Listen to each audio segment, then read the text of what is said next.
Today we're hiking the historic Glendale Farm in Douglas County, Colorado. Glendale Farm is a 160-acre open space property adjacent to a 17-acre dog park. It's located between Lone Tree and Castle Rock. The trail is a loop, and today we're taking the counterclockwise route. Most of the climbing is in the first quarter mile of the hike, followed by a plateau and then a gradual descent.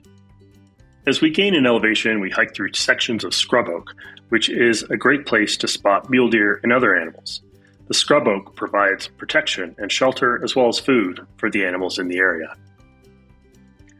The trail here is primarily dirt, with well-maintained fences and signage to make sure that we stay on track during our hike. At about the quarter mile mark, we encounter a fork in the trail. We'll veer to the left to a short spur where we'll find some nice views on top of the rock outcrops. Up here, we're on top of the rock formation that is visible from the highway and the surrounding areas. From here, we catch a good view of our journey so far, with the parking lot and trailhead down below. There are several benches and rest areas along the Glendale Farm hike where you can sit and enjoy the views. From here, we rejoin the primary loop trail. The rock outcrop spur adds a few minutes to the trip, but it was definitely worth the extra time. The trail hits a long plateau where we walk along with 360-degree views all along the way. You can see where there was once prime grazing land for many of the livestock in the area. In fact, there are still active ranches all over this area, and we pass a herd of cattle grazing in a neighborhood property along the way. The Glendale Ranch was settled in 1885 by Austrian immigrant Joseph Kroll. Mr. Kroll worked in the coal mines in Leadville, way up in the mountains each winter, and he would rejoin his wife and kids on this ranch in the warmer seasons.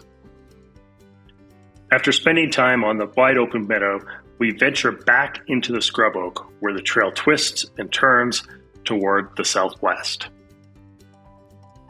The descent here is gradual and picturesque, with lots to see.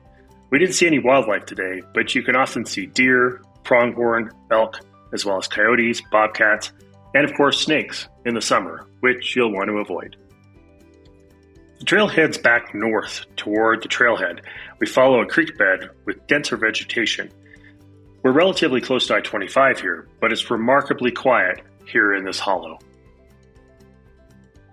As we get closer to the trailhead, we come across some evidence of the past, a hitching post for horses, and an old stock tank. Today it doesn't look operational, but it may just be a memory and remnant of the old ranch from days gone by. We arrive back at the trailhead, completing the entire loop trail. So I'm back down here at the trailhead, finished that hike in just under 40 minutes. It was 1.78 miles long with about 180 feet of elevation gain.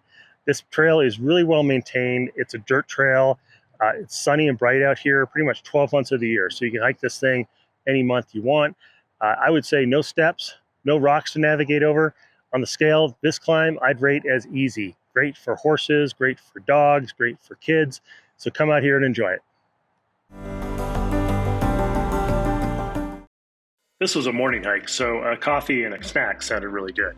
A short drive away, we end up at Alta Empanada, a relatively new spot in a growing community.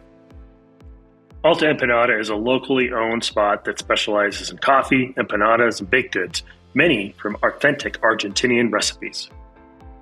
Today I enjoyed a fresh homemade empanada along with a nice latte.